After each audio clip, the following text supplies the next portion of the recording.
Rappin with ReefBum is sponsored by Bulk Reef Supply and Ecotech Marine. Hey everybody, and welcome back to another episode of Rappin with ReefBum. I'm your host Keith Berkelhamer. So today I welcome back Ty Ta from Farmer Ty's Frags. What's up, Ty, man? Thanks for joining us, dude.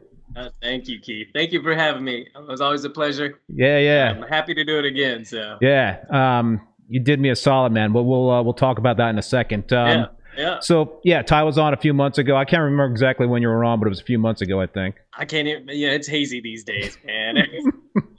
It feels like yesterday, but it could have been a year ago. For all I know. Right. Yeah. So just to fill everybody in on who Ty is, if you don't know him, he has been keeping reef tanks since 2004. He so I kept the bio that you provided me a few months ago, man. So this I thought you remembered all this. No, this was I thought it was a very unique bio. He spends his day, and he wrote this. He spends his days collecting and propagating the choicest acros, and it's a huge advocate of aquaculture corals. His education in ocean and coastal resources at Texas A&M University at Galveston prepared him for the task of running a coral propagation business and helped him move forward with the creation of FarmerTyFrags.com, his website for selling corals. The choicest corals, I think, is what you had written. Choices. I probably capitalized that. Yeah, you probably did. Choices. I had to kind of shorten a little bit there, Ty. But it's a large emphasis on acros. Ty is a scientist, a real estate agent, daddy daycare, and a self-proclaimed coral slinger. But before we start chatting with Ty again, I want to thank the sponsors for this show, Bulk Reef Supply and Ecotech Marine. I really appreciate both of these companies supporting the show. And I also appreciate the support from you folks out there for tuning in. As always, please hit that like button so more people can find the stream. And also, we encourage comments and questions in the chat. So, so just a little bit of housekeeping before we get into it, with you, Ty. Barnett Schutman from RVS Fish World was supposed to be on the stream tonight, but he couldn't make it, so I hope to have him on in the future. But Ty did me a huge solid, and we pivoted and I'm psyched to have Ty on again, even though it was the last minute. But I thought this would be a great opportunity, Ty, for us to talk about pest prevention and control, since you really have a lot of experience with this stuff. You've done a lot of experimenting. You've really kind of tried a lot of different things out, and would love to kind of pick your brain about that. I've utilized some of your methods since I had you on the stream, and I'm drinking the Kool-Aid, man. I think some of the stuff that good successes so far. Yeah. Good results. That's good. That's good. So let's kind of like start off though with the with this discussion about talking about quarantine systems in general in terms of for corals, right? What's your quarantine system like? What kind of tank size do you have, equipment setup, and all that fun stuff? So, with my system, size is a limitation. So, I have about 200 square feet I'm working with here. Oh, so that's small, man. So, things have to be a little compact. We're getting to the point where I'll probably be expanding in the near future. We'll chat about that a little later and expand on that. But for now, what I have is I have essentially my quarantine system / backup.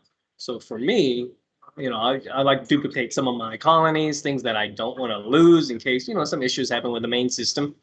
I mean, we're SPS guys. We all know it. Something's going to happen. Something's going to come up. Yeah, dude. There's a clog in a tube somewhere. Oh, yeah, for sure. So there's always something that's going to come up. So having the backup was the main kind of reason I wanted to set it up. But then I kind of utilize it as my QT now, too. So as the system has matured and gotten to that point where it can, keep corals alive and happy, and heck, sometimes some of the corals look better in that system than they look in my display system. So it just kind of depends. One treats one better. The millies might like this system better. The other one might like, torts and whatever else better. So, but I would say, as far as how I approach it now, everything goes into the quarantine. And since I know that is a completely different system, I'll be honest, I have different strategies to it that maybe some hobbyists may not do the same. It allows me to have a little more freedom of like, oh my gosh, if I put this piece in, is it going to nuke my whole tank? Well, no, it probably isn't. But it's such an isolated system that I don't have to worry about killing my 12-year-old Oregon tort colony. I don't have to worry about those things. So for me, some pieces that come in a little more delicate, I will even bring them right in and not dip them right away. I will observe. I will flip them over. I'll look on the bottom. And guys, acro guys, you guys look at the bottom. Always look underneath. The shading is different. The coloration is different. It's usually kind of a tan body underneath, so you can see things very easily. Yeah. You can see bugs running around. You can see bite marks. You can see whatever you need to see. Do you use like a magnifying glass or a microscope? It would be good of me to use one, but I've actually wanted to look at getting like one of those stereo microscopes, with the bifocal eyes, and kind of zoom in, and it's at a magnification enough that's not too much. It's enough that you can kind of get a more zeroed in view, but I haven't gotten to that point where I've gotten one. The main reason is I always worry about salt water. So when you're using any equipment, if I buy the wrong stereo microscope and it's got like lots of metal parts, that thing's gonna be rusted in like 4 months in my setup. What does a microscope like that cost? I mean, just briefly, me looking online, I could see a couple about 250 range. No, that's not terrible. 200 range, and that's that's like kind of, I wouldn't say obviously not lab grade quality, but enough that you can kind of get a better bird's eye view or a zoomed up view of like things, anything that you can pick out. But I'll say most of the time, visually, just putting them under brighter lights, killing the flow, and as weird as it sounds, but not out of the water. Get them in the water and look at them, because I've had a harder time identifying and seeing pests or seeing anything when they're out of the water. And when you get them in the water, you can actually let the little critters kind of run around and kind of see things moving along. And, like pods, white pods, gray pods, black pods, which I was screaming at last time when we were talking, but that's like the end all for us acro guys right now. I'm like, I'm not even worried about acrorating flatworms. It's the pods now, the pods people. But because I see them everywhere. And so the pods, that's the thing. Like I can't see them when they're out. And when you're talking, once you get them, when you're talking about pods, you're talking about parasitic pods, like black bugs, red bugs, white bugs, the bugs that are actually on the acros. I mean, there's a lot of pods out there that do not go on to acros and do not bother them. But yeah, we're talking about the parasitic pods. Correct. So, Correct. all right, interesting. So when you bring in a piece to your quarantine system, so how big is a quarantine system? So it's like a whole full-blown tank with the skimmer. Yes. So it's even got its own Apex system.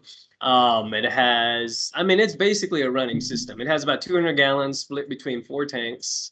I'm sorry, 250 gallons now. I added another tank. So 250 gallons, has its own sump, skimmer, own Apex. I mean, it's a fully independent system. Calcium reactor, everything.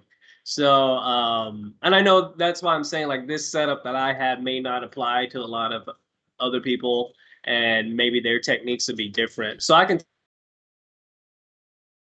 Yep. We lost Ty there for a second. I think he's coming back. I hear the Skype beeping. Ty, are you there? Uh-oh. Ty. Reconnecting.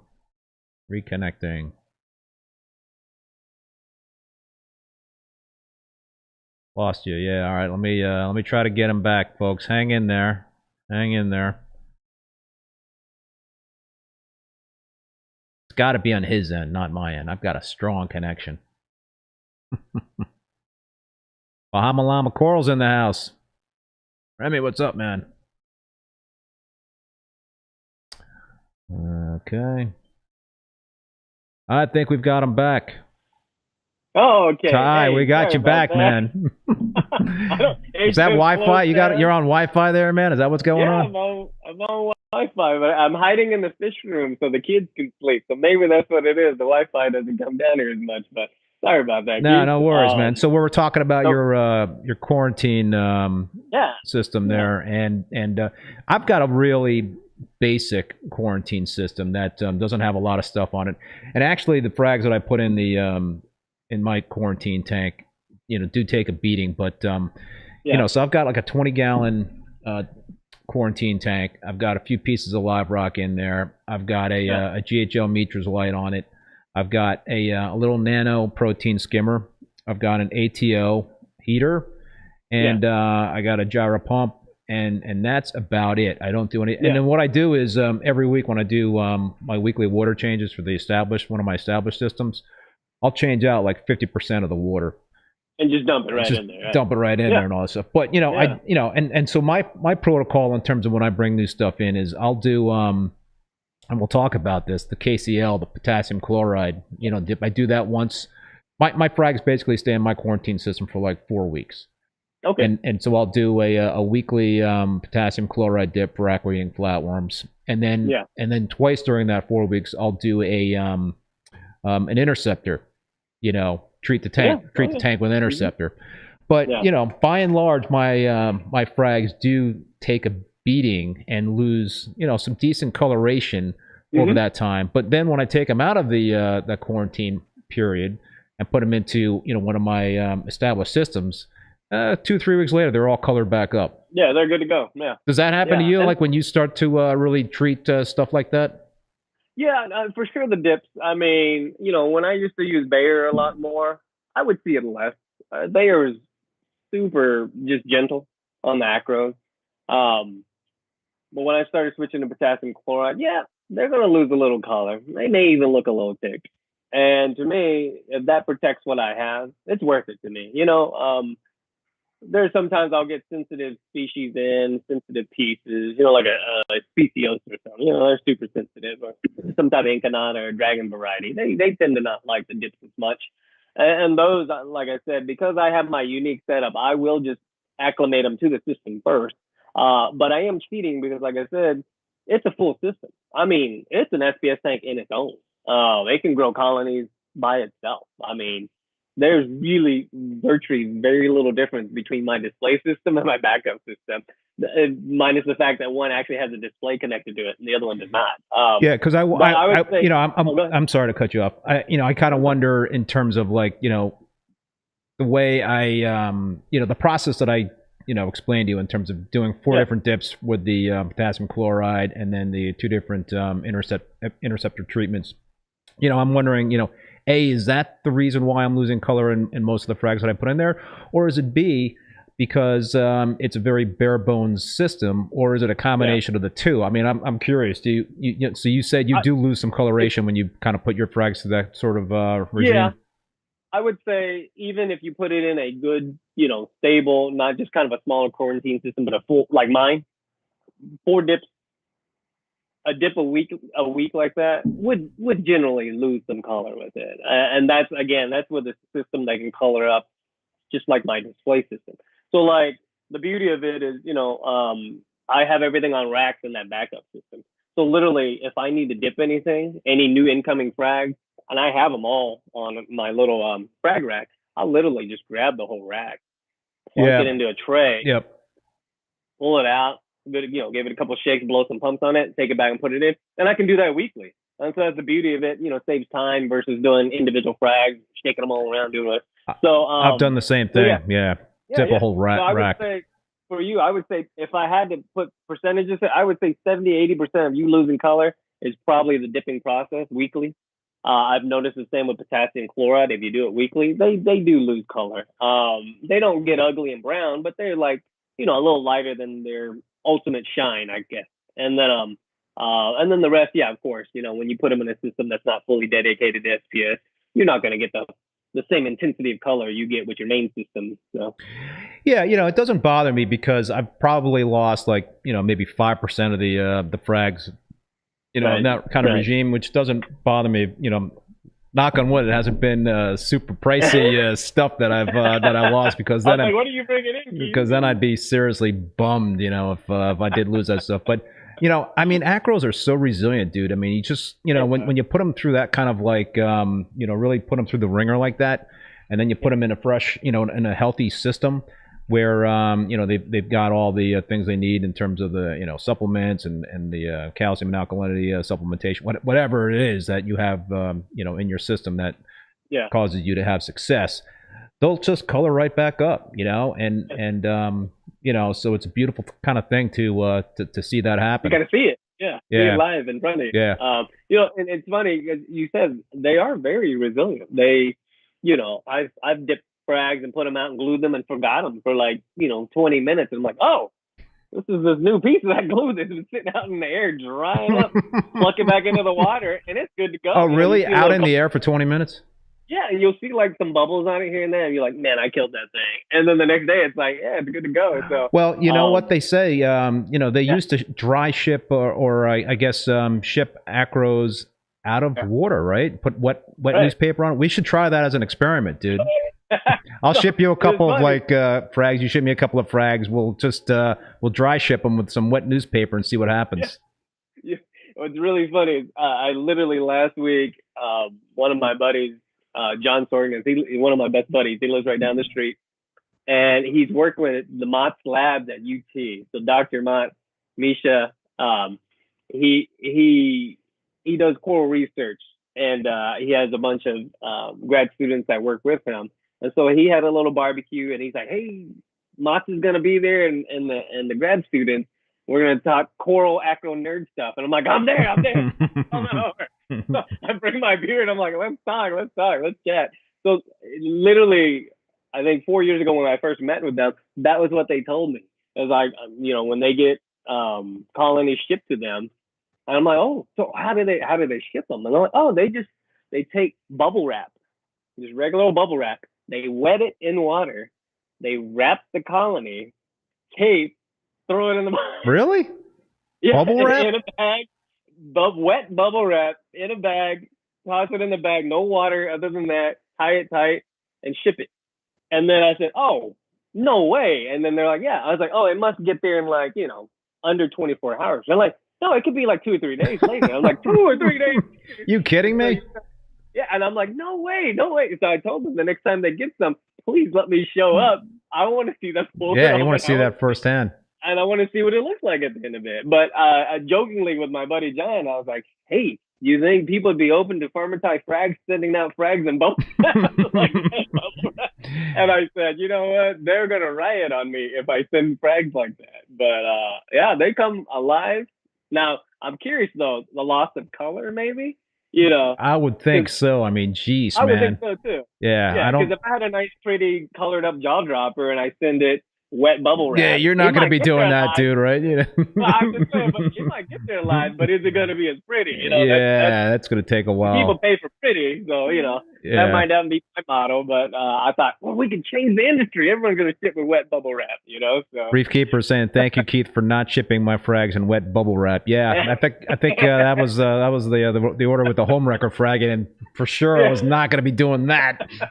They're sensitive enough already, home wrecker, but yeah. Reef, Reef, Remy, pick up the phone, Remy, laugh out loud. What's going on? Something's happening with Remy there from Bahama Llama Coral. I think he's doing a relaunch of his channel. I haven't seen Remy on BRS there, so I guess something's going on. So we got a question about from Steve Hannick, 1972. And this is going to kind of launch us into discussion about different dips. But how long after a dip before SPS opened back up? I'm just getting into sticks, and I'm afraid I got too aggressive with them. It's been a week or better, and they haven't opened up. Yeah, that's a problem.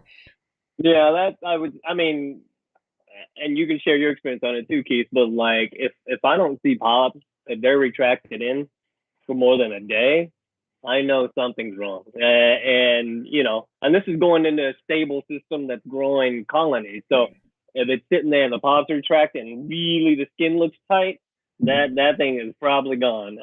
It's just taking its time going, but it's probably gone. I'm not sure what he dipped it with or what he used, but that'd be something to look at as well. Because I know, like, and I'm sure you had the same experience. I've never actually used any of the commercial dips. I've never used, I can't even think of the names, like Reef Primer or any of those types that I've never used any of them. And not that to say that they're not good products. One of the things I was always afraid of, it was an iodine-based dip, because SPS do not appreciate those type of dips. So, yeah, Remy is saying Fritz has a new dip called Bug Out, and it's milky like bear. Haven't used it, but I'm intrigued. I'm not sure if that's a dip for the pods, the parasitic pods, or aquareating flatworms. But so, dude, let's talk about potassium chloride, because this is like the best thing since frickin' sliced bread that you turned me on to. And you know, for years, I had been using the Bayer Advanced Insecticide. Oh yeah, me too. Killer.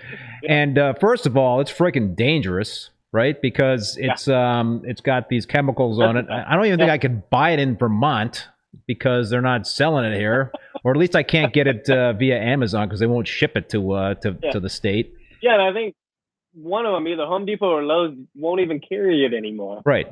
So at that point, you know, and my decision was more based on kids. But once Home Depot pulled it from the shelves, or Lowe's, whichever one it did, I was like, that even doubled down on the fact of my decision to go away from it. But, you know, I got kids. I don't want pesticides in my house, like within my environment that I'm around them. So you know, that's why I went away from it. Jake is saying Bayer is never an option. It literally causes cancer. But there you go. I had been using that for years, and you know, because that was kind of like the first dip, I think, out there that a lot of folks were using to you know, snuff out aquareating flatworms. It does not kill the eggs, right? It kills the actual flatworms on the on whatever you're dipping it into. But so the thing that I really did not like about that dip, besides the chemicals, was the fact that it was milky white, and you could not see what was coming off of the frags. I mean, almost impossible to see if you had any worms coming off, because I guess if you had a lot, then you would kind of see them maybe sticking to the bottom of the container that you were using for that dip. But yeah, it was kind of like you're just assuming that you know, there may or may not be any, you know, aquareating flatworms, and that's like a game changer to me, because you really need to know, right? You need to know. I mean, if it's a clean frag, that's good intelligence. If it's a dirty frag with pests on it, that's also very good intelligence, and that's like a whole different game plan, right? It In is. terms of how you proceed with that information. Yeah. And Well, yeah, and you have a pack of 7. You know, I bought a 7, 8 pack from whoever, and the first one I dip, and it's clear, and I can see an activating flatworms are flying off of it. None of those are going in my system. No. You know, so it's just seeing is knowing. You know, knowing you can save yourself a lot of trouble from the future. So yeah, absolutely. So you turned me on to potassium chloride, and it's essentially the stuff that you would use for a water softener, right? It's Right. it's like these big. It comes in a big 50-pound bag. I think so. 50-pound bag. We just bought another bag, and I mean that last bag lasted me probably 5 years. Yeah, I mean, you said to me it's like a lifetime supply, and it literally, you know, for a 50-pound bag, you spend $40 or $50, you know, and the only work that you really have to do is you have to grind it up into a powder, you know, and I've got a trick with that lately. I use a mortar and a pedestal there, so that's there you go. What's your trick? So my trick is, and this is the total lazy man's approach. So judge me or laud me or cheer me, but so I take a bunch of the pellets and I put it in a 5-gallon bucket. So I basically fill it up as much as I can. Not as much as I can. Probably like 3-4 inch layer deep of those pellets that you get from that water softener bag, and I would fill it up with tank water. And there's actually a saturation point it reaches. Oh. So as I leave it in there and I stir it, give it a couple of days to fully kind of dissolve, there will be a saturation point where it'll stop. And so the rest of the pellets just sit there. They don't dissolve anymore. And so I'm like, oh, I've hit my max saturation on that. And then based off of that, I use that as a dilution off of that, how much I should use. So if I'm using one particular container, I know that I take 1,600 milliliters of that fully saturated potassium chloride, dump it in there, and I'm good to go. Now, once that gets all the way down, I fill it back up, and I let the rest of it dissolve. So it always meters to the max potential that it can saturate. So I always know my known leftover, whatever dissolved, is the same strength. And So, dude, you're a lot more buttoned up than I am with that stuff because lazy man's method. No, that's a good approach. I mean, I basically have a whole thing down where I've got, you know, I grind it up into a powder. You weigh it? No, I guess maybe I've weighed it, but I've measured it out in terms of teaspoons, so I know how many teaspoons to put in whatever volume of what I'm putting it in. So if it's like, you know, half a gallon. Half a gallon. I think 2 teaspoons, a gallon, 4 teaspoons. Whatever it is, I got it all figured out, so I know exactly what to do in terms of that. But you know, so the really cool thing is, like, I find that dip to be very gentle. You know, it is at those concentrations. Yeah, sure. And you can max it out. So I'm just throwing that out as a warning for those listening on. You can max it out. You can zap some coral. So it's not like Bayer where you can pour that thing till it's milky white and it still probably won't kill corals. Like this, if you hit it hard, they're gonna die. But you know, I know that I've got it dialed in correctly because, you know, the few times that I've had, you know, some acro-eating flatworms fly off, you know, I've actually we've talked about this or DM'd each other or whatnot, but you can actually see them disintegrate when you blow with the turkey baster on them. I mean, they disintegrate. You know, I mean, that's like. I mean, I feel bad like smiling at the thing, but like, yeah, you can see them just go poof. So you know that's working, you know? I mean, oh, absolutely. You know, absolutely. And so what somebody was telling me this. It's not it's some sort of osmosis thing that's going on there. That I think basically the water gets drained out of their membranes and they just explode or something. I wish I had a good answer for you. I'll roll with that. I never even looked. Somebody like it's killing things. Somebody emailed me, and I've got that. So I'll have to pass that along. But it was a very very scientific explanation in terms of why they're actually blowing apart. So I just leading on to that story of the gruesomeness of all of it. Like I've literally, like you said, seen one fully formed adult acro-eating flatworm, and when I applied to it. It sat there for a couple of seconds and then literally just vaporized. It looked like something from Star Trek. I mean, it just, and then I was like, whoa. And so that guy just disappeared. But just recently, I brought in some maricultured tenuous. And, you know, I try to save what I can, but like, I guess there was a crab in one of the colonies I didn't see. And I dipped it. and he fell out. And I was like, oh no, maybe I can still save him. And I went in there to try to get him with some little. By the time my little grabbers got to him, and it was like probably like 3 seconds, 5 seconds, Keith. Literally, his legs were falling off. Really? Like his legs like popped off. And I'm like, Wow. I don't know what mechanism caused that, but that is interesting and wild that his legs were just flying off of him. And I'm like, what? From potassium chloride. So yeah, it does this damage. It does this damage to pretty much everything on there. And again, I want to say I'm strictly speaking of dipping acros. I've heard it works on LPS and so I just don't have direct experience with it. So I'm just gonna throw that out there. People dipping. I'm mainly talking about acros. Yeah, we're talking acros. Great Bearded Reef Paul is asking, what's the chemical called? Potassium chloride or something else? Yes, it's potassium chloride. So dude, we were talking about this, I had some red planaria, or actually ACOL flatworms, ACOEL flatworms that were on my on one particular Goniopora, and it might have been on an Alveopora, and I was using commercial like dips like Coral RX, I think is one of the dips I had been using, and I was like, all right, first I went with like the recommended dosage, then I went double down, then I went quadruple down, then I went double the time. Still nothing. And what was happening was the polyps were retracting into the skeletons of these gonies and the alveoporas, and I think the flatworms were going inside with the kind of hiding. And so after I was doing those dips, they basically were surviving. There was like a good percentage that were surviving. So I took a couple of frags that had a few of these flatworms on them, and I put them in some KCL. And dude, they annihilated them. I mean, really, it was like, and the gonies and the alveopora were like less impacted than the Coral RX dip. They were, so it was. That's good to know. Like I've literally never tried it on my gonies either. Well, like you said, I think the KCL, it's like how you can brush your teeth with this stuff. I mean, there's so many different uses, right? It's just it's crazy. Yeah.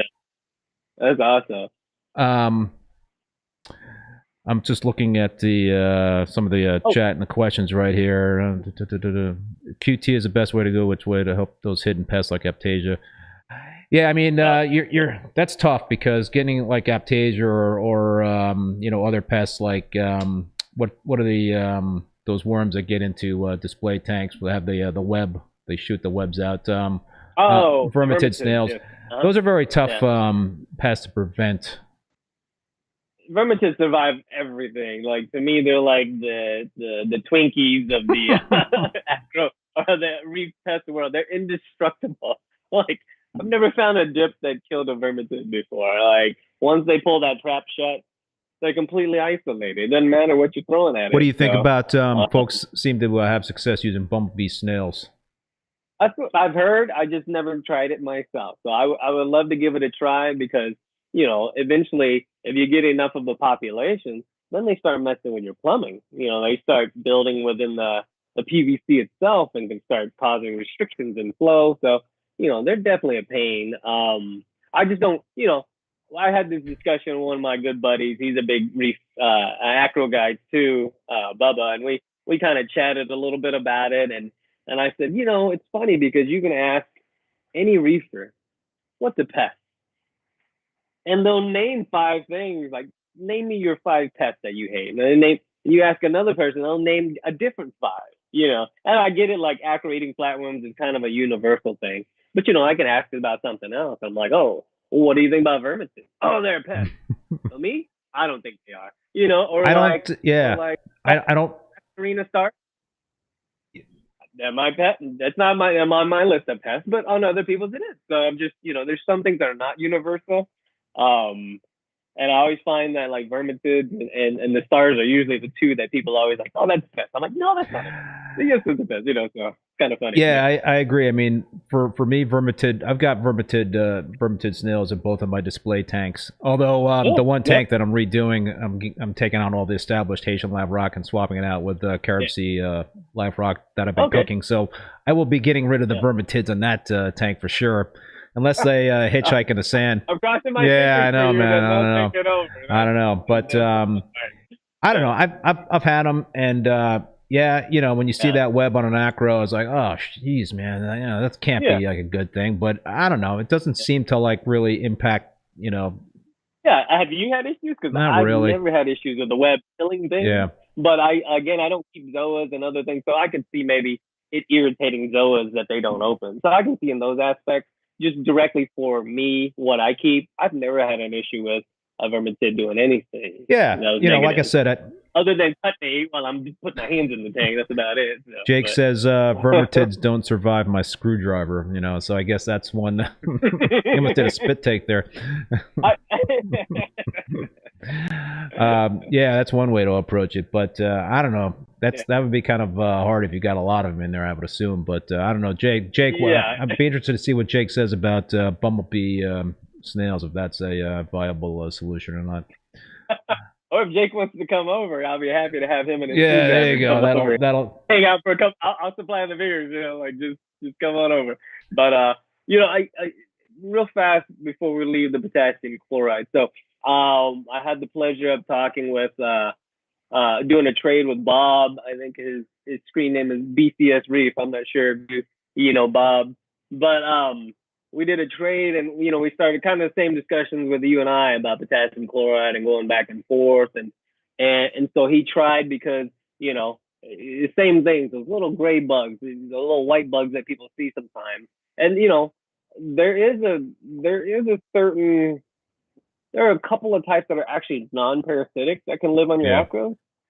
But the minute I see any of them walking along, I'm like, I don't know if you're parasitic or not. You got to go. I don't want any of that. Nothing against. I can't figure out which one you are. You got to go.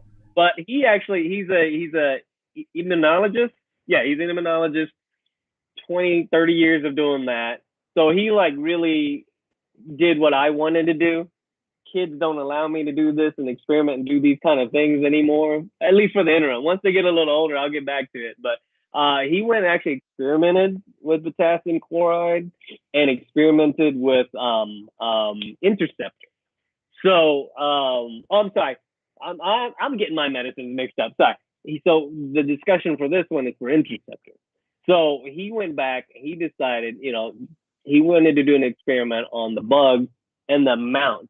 Because I told him I like to bomb my quarantine system with 7 to 8 times the recommended amount of interceptor. Ooh. And I think we've talked about it. When I say 7 to 8 times the amount recommended, we're basing it off of the original red bug, which is one large dog pill, 50 pounds or whatever, that large dog pill will treat 400 gallons for red bug. So 7 to 8 times that to treat white bugs or gray bugs. Ooh. And, you know, at first when I told him, he's like, that sounds a little absurd. You know, it's like, that's a lot of medication going.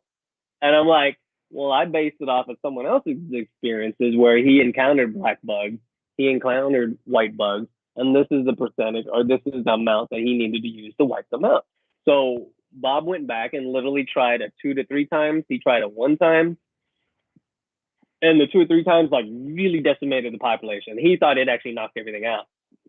But when he started looking really close, he still was able to count a couple per act. It was much less than what it was, but he still was able to count a couple. So when he went and did the 7 to 8 times, nothing anywhere.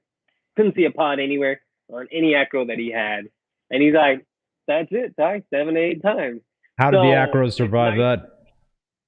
Oh, it was no big deal. I mean, when you use interceptor, and I'm not sure your experiences with it, but like nothing. My tank didn't respond in any way to the interceptor. Minus, you know, you might kill some pods, do some amphipods, and you might kill any shrimp or crabs that are in your system. But otherwise, those are the only detriments that we've seen. Now, he did get a little bit of cyano, and I'm not sure if that's just from the die-off of some pod system. And that's understandable from if you're looking at that perspective. But yeah, so 7 or 8 times the recommended amount was what he had the best success with. And it sounded like he was going counting, you know, amount of pods per acro, and he was really getting into it. And so I trust his work when he said, hey, 7 or 8 times does it. I'm like, thank you for verifying that. So now my recommendation, anybody asks me, it's like, you have white bugs, you have gray bugs, black bugs, 7 or 8 times interceptor levels to knock them out. And then I'll do a secondary treatment about a week and a half later, just to wipe anything else that might have survived. And, or, I don't even know if they lay eggs or not. So if they do, give it a little time and knock it out with that second one, and you're good to go. So you're doing that on the on your full backup system. Right. So that one is my clear out system before they make it to the display. So they get bombed and everything else before they ever make it to my display. So are you using the you mentioned the pills, right? The dog pills. Are you using those, or are you using the actual the chewy the tabs? What are they called? The chewy the flavor tabs. Flavor tabs, yeah. Yeah, they've changed names with it over the years, but I actually, if I can get the pills, I'll use the pills. But their interceptors kind of a phased out drug. It seems like they're not using as much. They're recommending Spectrum or some other brand. So it's real hard to get. It's real hard to find the actual just pills themselves. Pills themselves are easier. They just dissolve in the water, and they're just the medication only. With the flavor tabs, they're kind of these chewier, meatier kind of looking things, and they dose just fine. Just turn your lights off, because your fish might want to snap some of it up for the meaty flavorings of it. But otherwise, I've had fish snap it up in little small pieces, and they're fine. So, but ideally, you want it to dissolve and get into your system. But yeah, I've used both, and it's been hard to find the pills themselves. So I have a whole backlog of the giant meaty tablets. So Jake is slapping our wrists here. Please stop calling these pests bugs equals reds, or take a stab. I don't even know how to pronounce this stuff, Jake. I'm gonna call it bugs because that's easy for me. It's a lot easier to say a red bug versus a white bug versus a gray bug versus a black bug. No offense to anybody out there that might think that these are. They are copepods, so they are living, breathing, but they, arthropods. Yeah, we get it. Yeah, we understand. They're no good for our acros, so that's an enemy for the SPS enthusiasts like exactly. us. I had some years ago. I had an issue with I don't know what kind of pest it was, but it was some sort of bug, and so I had to go to my my veterinarian, and I asked the guy for like some interceptor pills, and I actually explained exactly why I was requesting the pills, and and he wanted me to send him a link to show that this interceptor would actually some sort of proof, scientific proof that there is out there that says that interceptor will kill these pests in the aquarium hobby. And so I sent him a link, and he gave me the old he gave me the sign off and gave me the pills. But now I use interceptor as per your advice as just a preventative measure when I bring in new frags, and I have the flavor tabs. And I don't have the actual pills because I'm afraid to ask my vet again. But there is a place in Canada, right? I believe, where you can order those from, and no questions asked. Before, no questions asked. But that hadn't worked for me lately, so I've actually had to go. What? It's not working for you? What are you talking about? You can't get them from there anymore. I've been able to get them. Like they don't ship them anymore. So, but I turned my eyes towards Australia, so I'll just leave it at that. But, you'll have to send me that link. I will. But I had to turn to another country and go that direction instead. I guess the authorities were on to the folks in Canada. Reading our threads, I guess. I don't know. So what else out there kind of scares you in terms of pests? I mean, we've been talking specifically for SPS, but let's stick to that. What about sea spiders? Do those scare you? They would if I've ever encountered them, but I've never encountered them. It's just one of those where I think it's something more so if you bring in a lot of pieces. You're importing in, bringing in colonies, that might be something that would concern you. And I feel like my buddy used interceptor. Poof. Really? Kind of the same concept. They just and he dipped them with everything. I mean, Bayer, they survived Bayer. I'm not sure if they used potassium chloride back then, But he tried a bunch of the commercial dips, even iodine dips didn't kill him. But I feel like, excuse me, he said finally he tried Interceptor and poof. Interesting. So it took care of. But yeah, it was real interesting because he's a scientist too, and he was observing and watching them, and he could literally see they had some like kind of proboscis kind of attachment on their mouth, and would literally just go into the flesh, and just you can see them just sucking away at it. And you're like, well, that can't be good. Yeah, that's now I'm gonna have nightmares tonight. All right, well, so Canopy Explorer is saying I just ordered some. I'm assuming Interceptor from the UK, delivered in less than a week. Somebody saying Mexico. We're going to all the other countries. YouTube Reefer is wondering about bobbit worms. Yeah, that I had. Have you encountered bobbit worms? No. Those things are. I mean, it's more rare than anything, but yeah.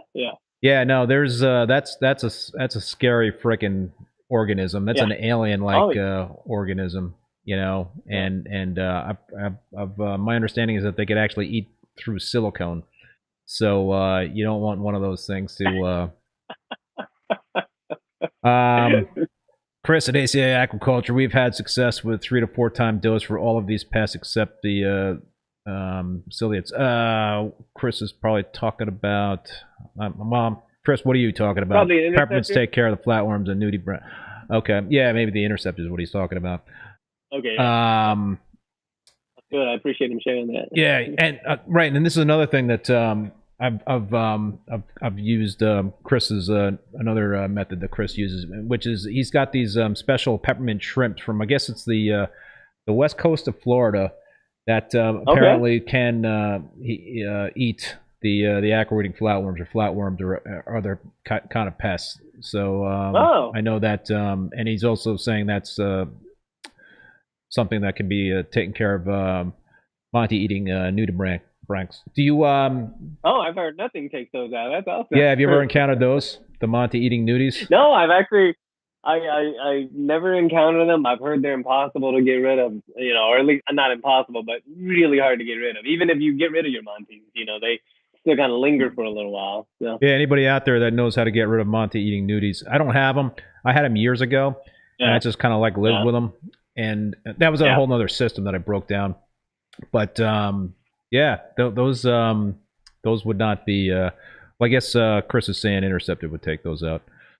Okay. Oh no, I'm sorry. He's saying peppermints. I'm mixing up my my treatments here. We got too many solutions and too many problems. They're getting mixed up. But so when are we going to actually have a solution for getting rid of acro-eating flatworm eggs?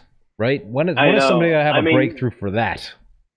I mean, they're doing what they're supposed to be doing. The eggshell is protecting the viable young, and it's doing its job. I mean, unless we have something that can actually absorb through that whatever sac, then we won't ever have a solution. I mean, I think it's I think the best practice is always to closely inspect new frags that you're bringing in, right? Obviously, you dip them.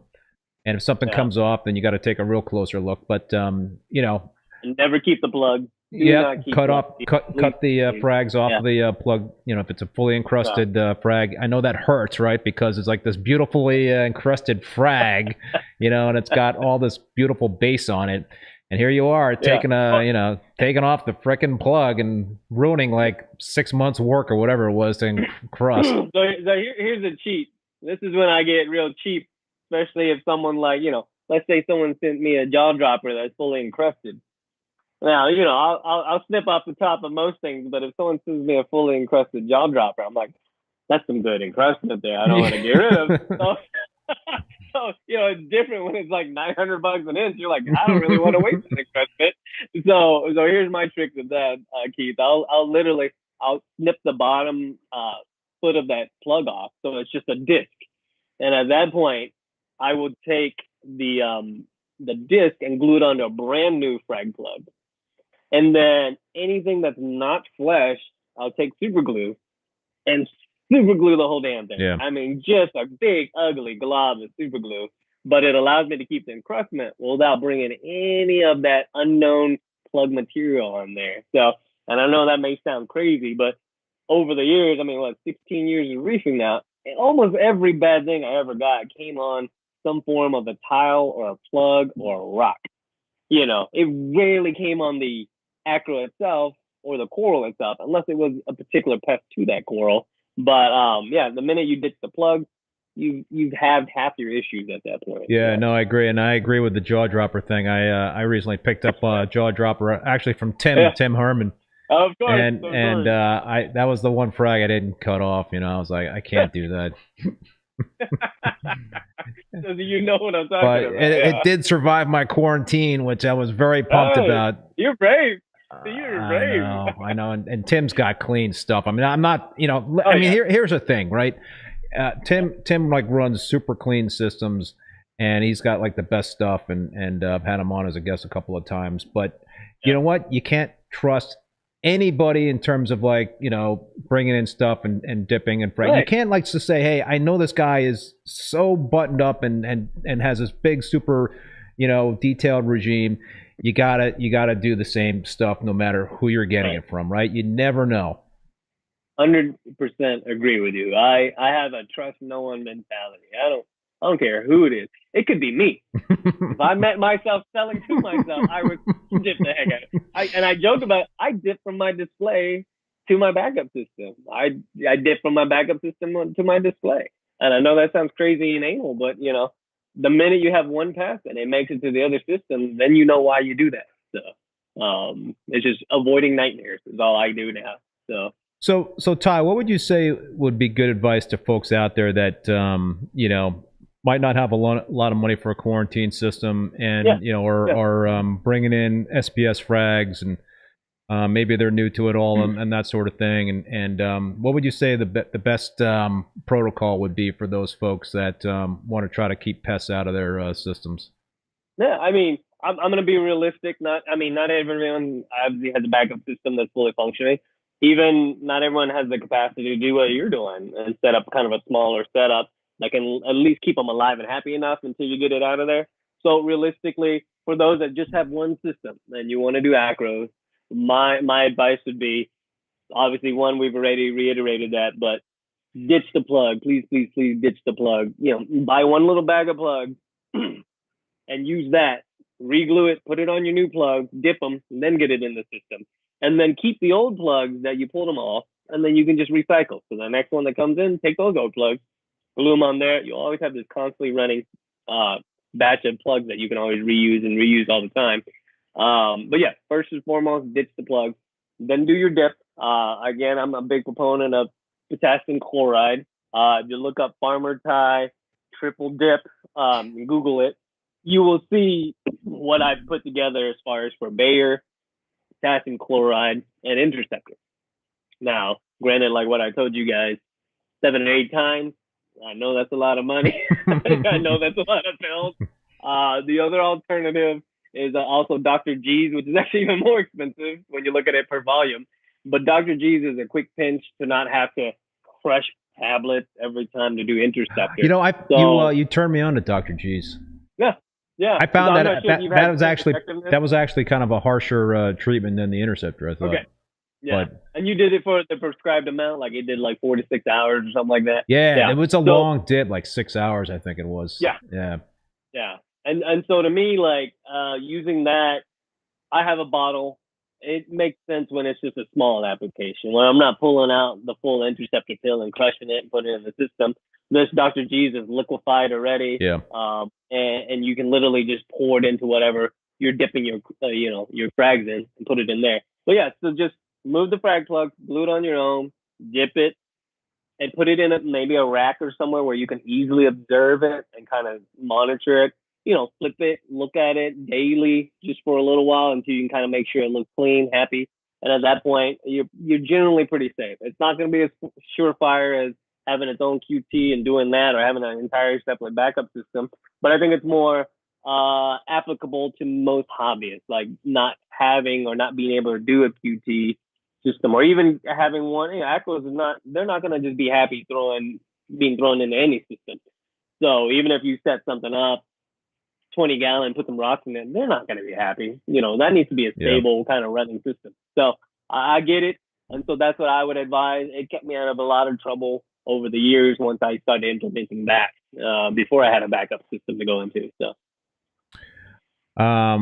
we've got a question from I'm gonna butcher the screen name here. Manoj Santush. I have one question about your Coral QT. Did you get your system cycled or just water changes bi-weekly?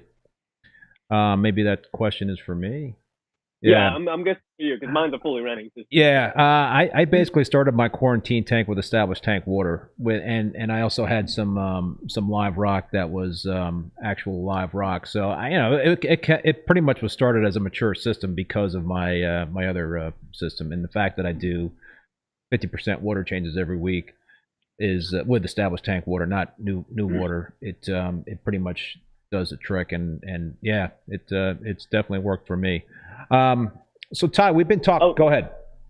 Oh, no, I was gonna say just to add on to that. So like I was cycling some rock in a 100-gallon Rubbermaid tub. You know, everyone knows the little horse prop, right? And I took some of my established rock and I pulled water whenever I did water changes. So literally what you talked about, you did in your quarantine setup. And just to throw more weight behind what you said, just borrowing rock from your established system is 80% of the battle. And then pulling, good water across is helpful too. And then doing the water changes and doing like larger volume water changes in that thing. So I literally did that with this tub for 8 to 9 months. Yeah. Just cycling it, getting it going. It had some of my rock in it, and every water change, I just dumped that water into there and pulled the old water out. This thing had a heater, it had lights over it, and it had a pump.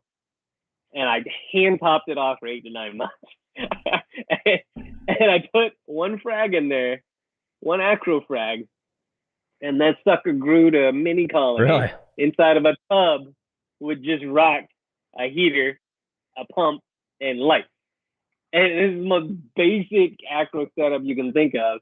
So, and the reason I'm mentioning it is because we talk about, if you run an acro system, you want it to be mature. Heck, you might even want to wait for a year because most of the things you put in that first year are going to have a rough time. But that tub, it was going at 2 months with this particular setup, getting mature rock from a system that's already keeping SPS, pulling in the water and doing those water changes. And literally, I didn't know the nutrients in that thing. I didn't know the alk in that thing. I didn't know nothing of the parameters. But I looked down there, and that Pink Floyd little colony was growing every day. It was the craziest thing. I'm like, how is this thing still alive? And it's just simply that. Water changes, mature rock. And so I say that to back up what you're saying. Most people can do something very similar if they wanted to. Get a little nano cube or something like that, or a small 20-gallon quarantine. Pull some of their rock, either from the sump, from the display, and do water changes into it. And that can be a temporary setup for 1, 2, 3, 4 weeks. And when you're done, take that rock, put it back in your display, and you're done, and that might be an alternative. So. And that also kind of speaks to, how simplistic a setup can be to be successful with SPS, right? And, you don't need all the bells and whistles to have success with it. But I like the bells and whistles. Right? They're so fun. No. But yes, I fully agree. Yes, you don't need it all. I'm actually doing something similar with my 187-gallon tank reboot. I've been cooking. I put some carob sea life rock, which is dry rock, and even though they say it's infused with bacteria, it's sold dry, and they say it's infused with bacteria. I'm not knocking carob sea, but I kind of find it hard to believe that that's useful bacteria that's still kicking. But maybe it is. Maybe I'm wrong about that. But I don't know. I'm not a biologist, but I used that was what was cooking in my tub because I wanted to do some simpler rock in my display, so I grabbed that rock. And that's what I seeded, and that's what I threw in my display. So it worked. And it made that Pink Floyd grow like crazy. So it's a Pink Floyd in there. Yeah, it was. Love that call. and it was. Some people complain it never grows on them, and I was like, I got this thing growing in a tub. Like I don't understand. I mean, it's been growing almost as fast as my display one. I'm like, I don't understand what's going on. But I'm doing something similar. So I've been cooking that in a 100-gallon Rubbermaid tub, and I'm doing 10% weekly water changes with the established tank water, and I'm also dosing bacteria into that tub. Are you I can't remember. Did we talk about dosing bacteria? Are you a bacteria doser? I think we touched on it. I did for that when I cycle rocks, more bacteria, the better for me. You know, I want that little gumbo of bacteria in there. You know, just all mixing up and doing whatever it needs to do. But I don't do it to my systems that are actively running. I don't feel like that's needed. But. Right. And what is your method in terms of nutrient export at this point in time? Your skimmer and Yeah, just skimmer typically rated for double the system. Right now, lately, you know, I've done all kinds of methods. So, you know, I've done bio pellets, I've done vodka, I've done, you know, right now I'm doing Refugium with Kato in it. You know, just whatever fits the bill for whatever the system is. And systems are so different, and there can be a solution that's different for everybody. But right now, the Refugium with the Kato seems to be holding up with the display. The backup system, it's just a skimmer on that thing because there's such low biological load on that, you know, minus the corals. I've got like a handful of fish. I probably got like 6 fish in that whole system. So I don't do a lot of exporting in that. I want to leave some of that in the system. And I think that's something that we get caught up with sometimes with acro. Excuse me, is, you know, our methods have gotten so much better. Our technology has gotten so much better that we can clean strip a system of nitrates and phosphates. And then we didn't realize that, like, oh my gosh, the acros, you know, they don't appreciate that as much. They're looking really pale and looking really thin. And now it's like nitrates instead of 1 or 0. Everyone's like 10, 15, 20 nitrates these days. So, you know, it just depends. But yeah, that's my main export, skimmer. And then Refugium on that one on the main system. Now, the main system has set up with auto water changes, 4 gallons a day. Dude, that scares me. The auto water changes? I don't like that, man. I don't like that. Why? I don't know. Too much automation. You don't want to get it out of your hands. Yeah, exactly. Yeah, and you're going to freak out even more. But, like, so the auto water change, 4 gallons a night. It usually when I'm in working later at night, like 8 till 11 is usually when I'm working in the fish room. And so it turns on and it's doing this thing. So I'm there when it's doing it. I don't do it at like 2 or 3 in the morning when I can't monitor it. All right. So it's going on. You're babysitting it. Literally, I'm kind of babysitting, yes. And so it'll pump it into my skimmate. I can't even call it a cup. It's like a 10-gallon reservoir. So all my skimmate goes into this, but I pump the excess and removed water going out into that bucket too. And then it has a sensor. Once that sensor is tripped, the pump that's in that reservoir will pump everything out of there and pump it into my drain sink across on the other side of the fish room. So like every night when that thing gets too full, as it's doing the auto water changes, it'll fill that bucket and it'll pump it out of there and it'll shoot it and it'll give me a notification like, job done, boss. And I'm like, thanks. I'll check it periodically, make sure it doesn't clog or anything. But yeah, I love it. 4 gallons a day. I mean, I can't do that myself. Life's too crazy, but we're at to do that 4 gallons a day. I hear him. Nice. I hear you. Yeah. What was going to say? Yeah, in terms of nutrient export for myself, I took my Kato offline. I had Kato on both systems, and I took it offline when I started doing the bacteria dosing, and that pretty much has been. Has that been doing pretty well? That's been doing pretty well, But nice. with a 187-gallon reboot, my phosphates have been going up because I've been pulling a lot of coral out of there and stuff, and and I'm kind of like at an inflection point. Got to kind of see what I want to do, if I want to bring Kato back online or maybe dose more bacteria. I don't know. Yeah. But it's a balance. Kato is such a mess, man. It is, and it crashes and all this, and you got to dose the iron and all the supplements and all that stuff, and then all that junk that grows on the side of your stump because of it, you start seeing a film of algae in your skimmer because it's close by the light, and it's a pain. I'll be honest, I'll probably be switching to probably a turf scrubber, maybe the Clearwater brand. I know they're coming out with a new model, so I might be switching over. Something a little cleaner, I just pull out the little thing and scrape and put it back in. The only thing I don't like about turf scrubbers is that is the plumbing, right? I mean, I think there's a potential for those things to overflow unless you can I guess position it over a sump. Then if it does overflow, then it's going to go into the sump. Right. I don't know. And that's where I built mine with a 40-inch stand, so I got room to work with that. And supposedly, I don't know. I haven't seen the full model yet, but supposedly this new model is it's set up so that you don't have to worry about leaks. So whatever that is, they built on their prior design to fix certain things that they didn't like about it. So Ty, we've been talking a lot about pest prevention, but like, what happens when we get pests in our systems? You know, that's that's a bummer, right? I mean, that sucks. What I mean, this is always like a big debate in terms of acro-eating flatworms. What do you think is the best course of action if you actually find acro-eating flatworms in your display tank? You know, I think it's one of those points of discussion, and it's interesting because, you know, there is a pretty good report out there, a study that was done on acro-eating flatworms in the hobby. Like, this isn't just like a scientific paper on acro-eating flatworms in, like, you know, natural reef. This is like in the hobby. A study was done. I forget her name, Kate. Oh, we'll maybe link it later, but it's an actual full-on scientific study, and they, you know, charted life cycles, temperature deviations on how quickly they grow in like warmer temperatures and colder temperatures. So they nailed like the life cycle down. So we have a very good picture. If you had 78 degrees in your tank, you know most likely when those eggs are going to hatch. So you have a very good idea of when that second generation is coming. So going back to your question on that and how I would approach it, if it is in your display system, my tool, if I were to go back, because, you know, I fought it, was it 2011? About 2 years into acros at that time, still learning the ropes. Dipping was kind of a newer thing at the time. Back then, we just like, here's a frag at Oregon Tort. Bang! You plug it in, you go. We didn't dip very much back then. Yeah, that's true. So, you know, like, it was kind of new to me. And I was like, oh, okay, yeah, plug it in. Then acro-eating flatworms. I'm like, oh, okay, well. So for me, at least, what worked well at the time, that was when Bayer was just kind of there. People were starting to experiment with Bayer, and it was working well. So for me, remove the colony. I know it sounds like a pain. Remove the colonies. You had to break them off the rocks wherever they are. You calc whatever's left of their encrustment. So that's food for the acro-eating flatworms.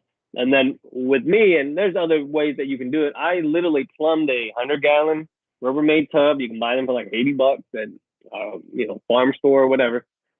And I plumbed it into my system so that it drained into there and pumped back up into my stomach. Yep.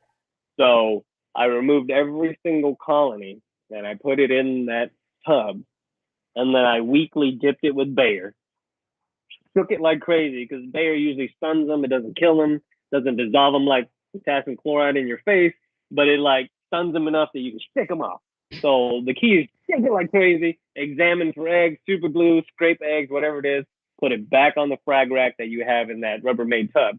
And then for me, at least, you know, I put a stock at the end of the export or the exit line of my tub, just in case, you know, any babies or anything get through, that 50 micron would just pull them out, was my hope. I really didn't know the size of, you know, barely born acro-eating flatworms, but I assumed it worked well. And so I did that weekly for a period of like 6 to 8 weeks. And again, I didn't know the life cycle very much then, but 6 to 8 weeks seemed like it would cover it. But yeah, like literally, if there was any left in the display, they would starve out. There was no encrustment to feed on. There was no acros to feed on. Their food source is gone. So 68 weeks later, display should be dead. Anything in there should be dead. And then you're weekly dipping in the tub. 6 to 8 weeks later, you're good to go. The beauty of that setup was that it's ugly, one, so that's not the beauty of it, but yes, it's ugly, but you're still using a mature SPS system's water quality to keep your acros alive. Because if you try to pull this and do it on a separate system, they're dead from the water quality, not from the acro-eating flatworms. They're going to die from the water quality or the lack of water quality. Right. So that's how I personally would approach it. It's a lot of pain, but really you're just adding essentially a frag tank to your system and just dipping them within there and killing anything in the display so that they don't have a, you know, an option. What did you have any like losses from the colonies? You know, I mean, there was one or two that was kind of ticked that I moved them and the lighting change, flow change, whatever it may be. But like really, it was like 80-90% survival. Like they didn't take it very hard at all. And then Bayer is very sensitive. I mean, Bayer's not very harsh on them, so it worked out well. And I think if I didn't have Bayer at the time, I think I would have been hosed. You know, that was back in the day. You know, late 2008, 2009, where if you got acro-eating flatworms, your system is done. Yeah, your SPS system is gone. It was a tank killer. And since Bayer came out, it's not a tank killer. And now that we have potassium chloride and other options too, I mean, we didn't even touch on Melifix. It's something that I wanted to start trying. I know people have been using it for a while. I haven't tried it myself, so I would love to give it a try and see, because I've heard it's not very harsh as long as you use it correctly and you don't go over your time limit. Anything over your time limit and it's gonna die. So that kind of scared me at first to think about that, but I wanted to start trying it. Any alternative, I'm open to looking into. So. What's the advantage of using Melaflix versus the other stuff we've been talking about? For me at least, because potassium chloride can be a little harsh, and I've heard differently from Melaflix. I've heard it's not as harsh. And so I just wanted to give it a try and see. It's one of those experimental kind of things. I think I'd still stick with potassium chloride because it's super cheap. I've known it and I'm used to it. So I'd probably stick with it. But, there are other alternatives, something like a little more sensitive that I don't want to dip potassium chloride in. Maybe it's Melafix time for that, instead of going to Bayer. So. You like to experiment, right, Ty? The Reef Keeper saying aquamarine flatworms blow right off with the Melaflix. Melafix seems pretty gentle as well. Interesting. Yeah, and the one thing I also want to point out in terms of what you were talking about with your method of fighting aquamarine flatworms in a mature reef tank is that you had to make sure that you had no encrusted, any encrusted acros left on that rock. You had to basically, if you did, you'd have to make sure they were clean cut off and right. Yeah. Because most colonies you can cut up the stalk or whatever it's based, and the encrustment will stay. And I know the easiest thing I found: turn on only a Tenix, only a blue light, and look from the tank down, and you will see all the encrustment. It'll light up like a Christmas tree. And at that point, you get Kalk paste. For those aren't familiar, just get Kalk, the powder, and add a little tank water or RO water until it becomes this gooey kind of paste. And then you can apply it and just smear it on. Use gloves because it can burn your fingers, but just smear it on. Or I was able to make it wet enough that I could suck it up with a little pipette and just squeeze it on. And since it's heavier, denser, it just kind of falls down. You can squeeze it on these areas and just Kalk and kill whatever you want. And this kills everything. Well, that's not going to get the eggs, though, right? I would be surprised if eggs survived a Kalk paste. Really? Because the pH goes crazy sky high. I mean, it's basically burning it to death. I've never seen anything survive Kalk paste. So just throwing that. I don't know, man. I got some Brazilian Aptasia that I've Kalk pasted them, man, and they're like. Let's feed it to them, see what they do. But for me, peppermint shrimps is the way to get rid of the Aptasia. Peppermint shrimp are I think very useful addition to a reef tank. I think that they might be underutilized if anything, because they're the ones from what you said, West Florida. Yeah, they pick it right off. Yeah. Take acro eating platform. Yeah, then they might have to go in a couple of my acro systems just cause just to be there. Yeah. So somebody asked the question: will aqua eating flatworms eat Montes? The answer is no. But you do not want to have the Monty eating nudies. That would be. I hear that's worse. I hear that's way worse. Great Beard to Reef, buddy of mine swears by Melafix. Another one, too, yeah. And Paul's also saying picked up a new copper band butterfly. Those are good pest eaters too. So, dude, let's talk about let's switch topics here, man, and talk about.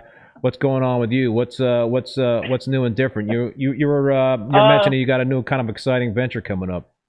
Oh yeah. So one of my good buddies here in town, he owns a local fish store in town, River City Aquatics, Jake Wand. And we've been kind of throwing it back and forth for a long time now. But I think we just kind of both hit this point in our lives where we're like, yeah, I think that'd be a good venture. We just partnered up, and the main reason. I'm an acro guy. I tell him all the time. I'm a one trick pony.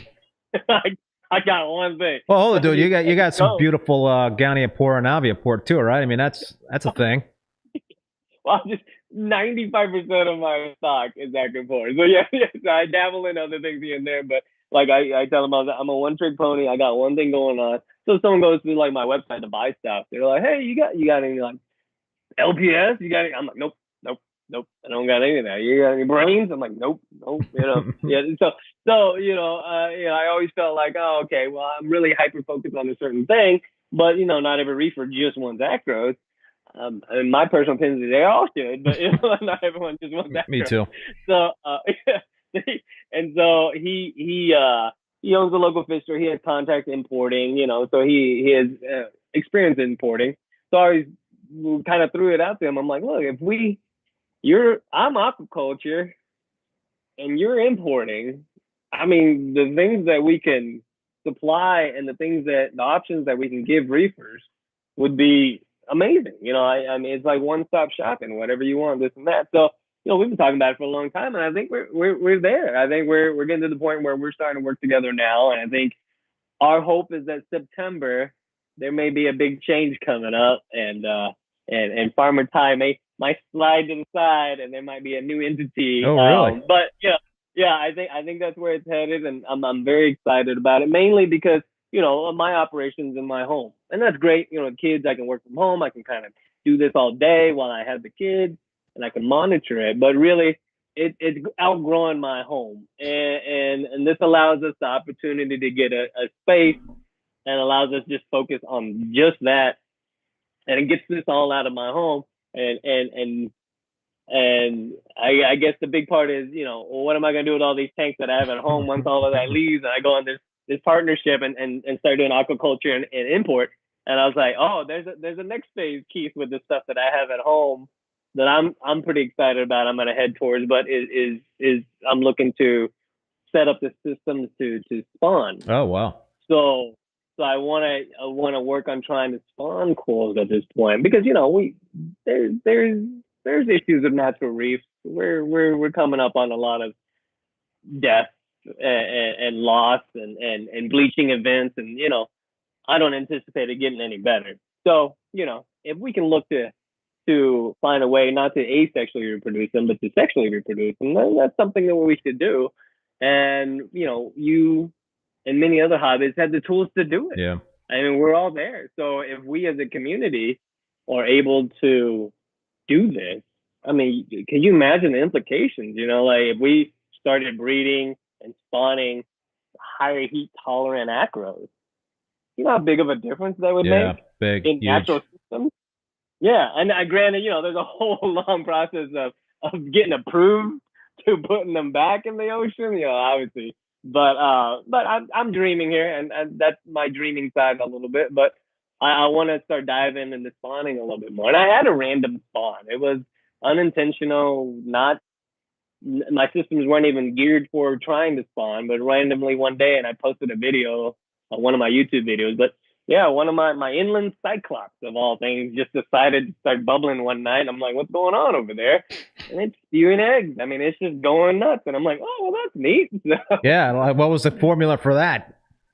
I have no clue, because, you know, usually they got seasonal variations of temperature, longevity of daylight, moon phases, all of this that you kind of program into your apex and make it happen. But this guy, I mean, he was same 8 hours every day, really? Dawn to dusk.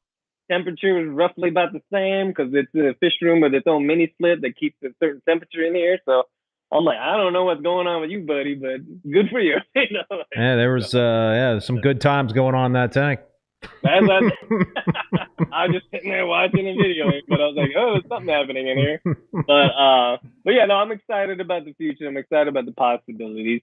I'm more excited just full on diving in. You know, I kept my day job up to a certain sense, and now I'm like, you know what? This is my passion. I need to follow it. This is where life is taking me. So I'm excited about it. So good for you, Ty, man. That's awesome. Yeah. That's sounds really exciting. And yeah, you know, I mean, that's sometimes you got to just kind of like follow the heart there and go with what you know, go with the passion and all that stuff. So I applaud the move there, dude. Thank you. We had a question from Variant, and I have a little experience with this, but curious about you. Do you and Ty think a skimmerless SPS tank is possible, and if so, what's needed to accomplish it? This in the effort of accomplishing more with less. What do you think about that? You know, to be honest, my backup system, there's a skimmer on it. It never pulls out enough skimmate to make it even worth it. So like I empty that cup once every 4 months. So really, it's my overpriced air bubbler. Yeah, I like a So, skimmer for the pH and all, right. the aeration. That's what I like it for. So we're agreed on that. So I would say yes to that question. Yes, you can absolutely run it skimmerless. Bio loads should be a little bit lower, and you're not trying to run an overpacked fish system with it. But yeah, you can totally do it. And the main thing is, if I wasn't running that in there for aeration and keeping the pH up, that I would be dosing calc. So I would put calc in the auto top off, and that's my way of keeping the pH a little bit higher without the use of this overpriced air bubbler as the skimmer, you know? So, I mean, literally, the cup never gets changed, so I know it's not removing anything. So, but yeah, absolutely, yes. Yeah, I tried going skimmerless with one of my tanks a while ago, and it just did not go well. work So out? nah. And what do you think that? I'm curious, like, what do you think?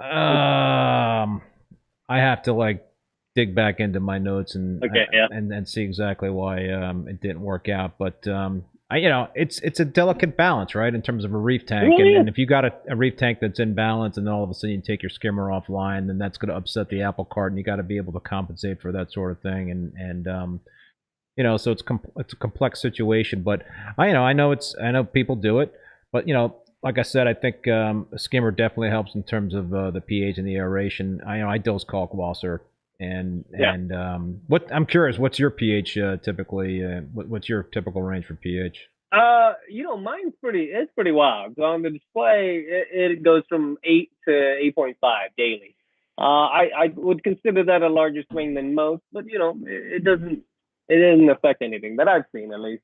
On the backup system, I really should be running calc in it. It's getting 7.9 to 8 point. I'm 7.9 to 8.1. That's a little low for me. I prefer it closer to the 8.2, 8.3 range. So that one is a prime candidate for calc. So yeah, that's where at least my levels go. Calcium reactors? I swear by them. Yeah. And both of them. I got one on either system. And I'm not saying you can't run it without it. I just think that there's so many trace elements that come off the media that you use that, I mean, you're basically breaking down the bodies of acros that were previously living. So whatever input that they needed to make their calcium bodies, you're putting it right back. And so that's a big deal to me, versus the purity of like 2-part, where it's just carbonate, or, it's just alk, it's just calcium. That's it. And so, yeah, I swear by calcium reactors all day. I know people can get intimidated by them. They're really simple when you get to the end of it. You're just lowering the pH in the water, and it melts. Yeah. And then you just tune it to whatever is uptaking. It's super simple. How do you go about tuning a calcium reactor? Because there's a lot of different ways to tune it. You can basically adjust the pH set point inside the calcium reactor. You can increase the bubble count. You can play around with the effluent flow rate. What's your go-to in terms of tuning a reactor? So yeah, those are your 3 dials that you can play with. Basically, you alluded it perfectly to that. And so, like, to me, flow rate stays the same. I always like to have it just above it, right when it gets to a steady stream. So when you're turning on, it's drip, drip, drip, drip, drip, drip. And once it goes, and the first steady stream you get, that's where and I never mess with flow from that point on, because when you have so many different variables, you turn this, it changes that. Right. Keep one so that you only have 2 variables from that point, and then from there, I'm more of a pH guy. Yeah, me too. I adjust the pH, and obviously that's do the cutoff on the bubbles, but I allow the apex to cut it off when it hits a certain pH and turn back on and cut it off, and that allows the solenoid to get a break too, because it's not supposed to be always open. So you want it to close and rest, and then open back up and close and rest, and it allows it to, have a longer life cycle. But yeah, I typically just do that. And the beauty of that is you can do that on vacation. That's why. Yeah, I know. Remotely, it's so easy. Yeah, you can't turn the bubble knob. You can't do any of that, but you can affect where it shuts off for the pH and where it turns back on. So you can be in Cancun, and you can see that your alk is dropping, and you're like, oh, I better. So you lower your pH range, and boom, that alk starts going back up. And it's beautiful. And so it's funny because when we talk about calcium reactors, Datasco, the super high fancy end, one. yep. Yeah. So I'm running one on the display system, and I will say this: it's beautiful. It does exactly what it said. It simplifies everything. I literally just click a knob or turn a dial. I'm like, oh, I need more out. I turn it up. I need less. I turn it down. Yeah. Beautiful. The way that they set up. So for people who don't have an Apex or don't have remote control of any kind, this is perfection. It's so simplified. But I think it's, to me at least, I feel it's a little bit dated now because we have so much wireless access to our systems and remote access to our systems. It's a hindrance for me now because on my backup system, which I have just a regular Reef Octopus calcium reactor, I can do what we said. Wherever I am, Yep. I can change that range to match my out once the test reads and it's like high or low. Yep. With my Datasco, I cannot do that because the pH is set to 6 no matter what. Hmm. It runs at 6. It's not variable. So I can't change my pH range really? on that. So the only way I can control it is with a plug. And so with the Apex, all I can do is tell it, shut it off. So if it hits like, I like to keep it about 8, 8.5. If it hits 8.5 or above, and Trident says it's above 8.5, Apex shuts it off. But that's it. I can't tune it down. Right. I can't tune it up when I'm not there. I can tell someone to go turn that knob for me, but unless I buy a little, system that turns a knob for Yeah, me, you can't I can't do it. do How often are you So doing the? integrated. Yep. How often are you doing ALK readings to inform the calcium reactor? I mean, how many times a day? I just do it on the standard twice a day in lowest setting. Mine doesn't vary. It's not variable. It's a mature system that's got a stable stock in it, so it just matches the growth rate. So I don't have to mess with it much. I would say if it was something that changes a lot more, I would personally get probably like an Alcatronic or something and have it read like every 2 or 3 hours. And that way it's just purely reading Alk and telling me, and then I can tune it better, Reef Keeper's wondering, do you ever have to purge the Destaco? I ran a Bill 1 ACR, and you would have to purge it once in a while. Oh, so at least for me, it's actually got an auto purge system on it with the CO2. I'm not sure we're talking about the same thing, but it has a chamber that fills up with CO2, and then it's fully saturated as it goes through, and that's what keeps the pH at 6. And then, as the saturation of CO2 goes down, it will, and it doesn't know this, it's just on a time interval, but it will flush the whole CO2 and then fill it back up again. So it does an auto flush, if that's, I'm guessing that's what you're talking about. I'm not familiar with the Bill 1 one, but it does its auto flush. So I don't have to do anything with it. It's beautiful. It's just, I turn the knob. I've heard great things about those reactors, but that's interesting what you say in terms of being able to control it remotely. Yeah. Right. And that's for my application, like anybody else that maybe doesn't need to do it remotely. Yeah. Simple little dial turn and you walk away. It's so simple. It's just beautiful.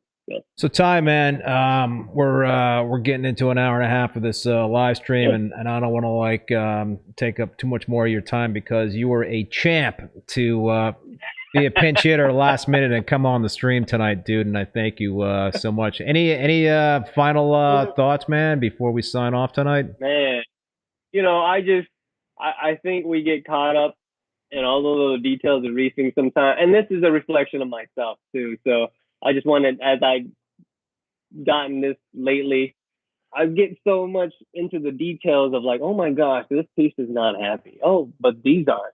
What can I change? What can I dose? What can I do? Am I feeding it more? Does it need different flow?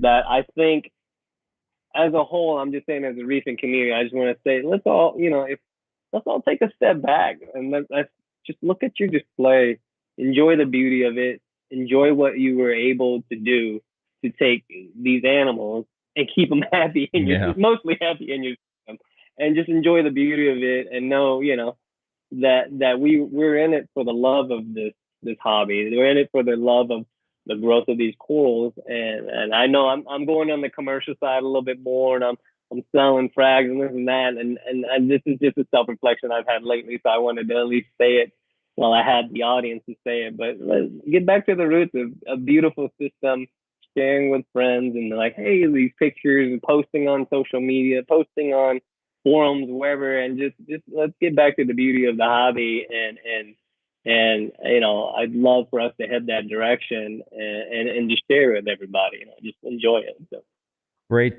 Great words, Ty, to wrap it up. And Jesse, thank you very much for that super chat, our first super chat for the evening there, but right under the wire, and appreciate that. Thank you very, very much. Well, no, you guys all thank my wife. She's the one who's got the kids. Yeah, right that's why I don't want to keep you much longer, dude. I want to get you in trouble. So, yeah, listen, Ty, thank you so much. Be sure to check out farmertyfrags.com or whatever, new venture. I'm assuming there'll be a redirect, right? If there's a... There will be. So just stay tuned, and there'll be a redirect and all that. Yeah. So. Yeah. All right, dude. Well, listen, thanks again, Ty, for being on the show. And also want to thank both the Bulk Reef Supply and Ecotech Marine for sponsoring the live stream, and also all you folks out there for watching. And finally, a big thank you to Paul, Great Bearded Reef, for moderating once again. Thank you, Paul. Also want to let you know that all episodes of Rappin' with ReefBum are available as podcasts on Spotify, Apple Podcasts, Google Podcasts, Stitcher, and Amazon. My next live stream will actually not be a Rappin' with ReefBum. I'm going to be live from New York. If I get a good cell phone signal, if I get a good cell phone signal, I'll be live on Saturday around 11:30 a.m. And yeah, we'll see how it goes. I'll walk around. Maybe we'll talk to a couple of people. I don't know. And the next Rappin' with ReefBum will be next Thursday, June 30th at 7 p.m. Eastern Standard Time with Adam Sutherland from Frag Garage. So that should be another great show.